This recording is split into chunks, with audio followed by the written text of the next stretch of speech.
स्वामी म्हणतात, अरे तू कोणाला घाबरतोयस?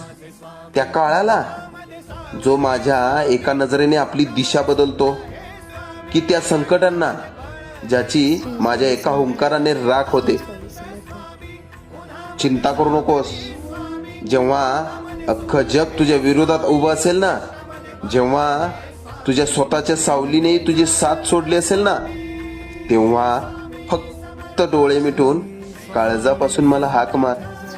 तुझा तो एक आवाज माझ्या अक्कलकोटचं आसन हलवायला पुरेसा आहे.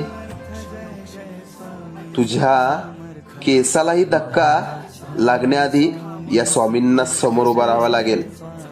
लक्षात ठेव, मी केवळ दगडात नाही तर तुझ्या रक्ताच्या प्रत्येक थेंबात आणि विश्वासाच्या प्रत्येक श्वासात जिवंत आहे.